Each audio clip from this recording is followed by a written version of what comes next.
Dragon Age Origins was the peak of Bioware. As messed up as it sounds, you could do anything, kill almost anyone. But unless you were the true blue paragon that punched the reporter in Mass Effect 2, it's unlikely that you experience these 5 messed up decisions that you should make in Dragon Age Origins. Number 1. Defiling the urn of sacred ashes.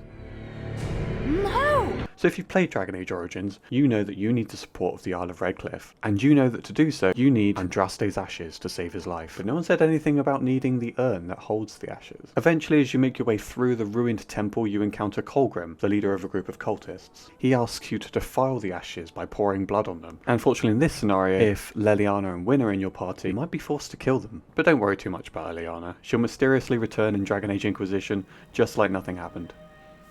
I don't understand. But the reason you should make this messed up decision is for the specialization. Sure, you can reload a save if you really don't agree with it, but the Reaver specialization gives you abilities like Devour, which helps you thrive on the corpses of your enemies. After doing that, you're still a good guy, right? Number 2.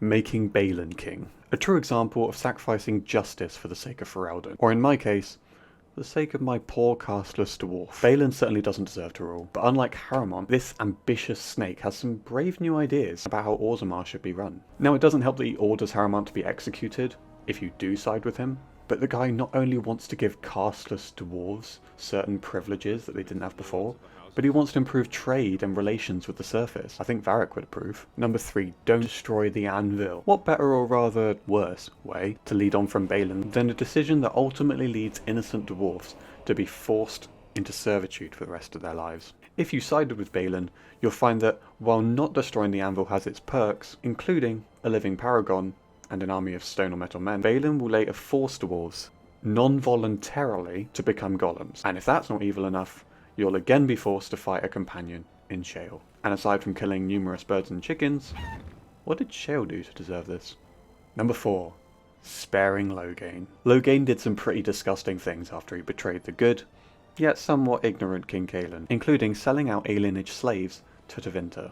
But especially if your character is a male noble, sparing Loghain not only gives Loghain's death later a purpose, but gives the player an opportunity to change the narrative that was spun by Loghain about what happened at Ostagar, and restore the reputation of the Grey Wardens if you marry Yenora. But you can only do that if you spare her father. Granted, the Wardens were shunned for attempting to take the throne in the first place, and if you marry Yenora, it could be seen as history repeating itself. I would argue that the Warden doesn't actually hold much power, as we can see in Dragon Age Awakening when he is answering to Yenora. This later means that Loghain can sacrifice himself to destroy the Archdemon, leaving the player character alive, without having to sacrifice any other Grey Wardens, their player character, and they don't have to do the ritual with Morrigan if they don't want to. Number 5.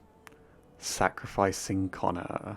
While in the most generous way possible, blood magic is a grey area, the truly horrible decision of sacrificing Connor offers you the opportunity to acquire powers that otherwise wouldn't be possible.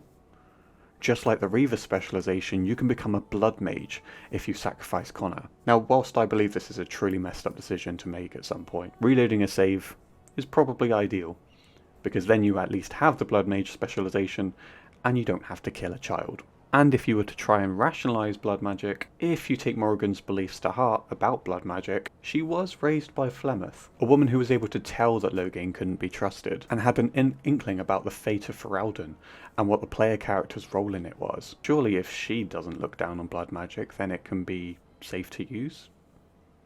Right? Have you made these decisions before? Is there anything you think we missed? Let us know down in the comments. And if you play as a paragon in Mass Effect, you might be doing it wrong. Be sure to check out the video that's on screen now. This has been Craig from TK Games, signing off.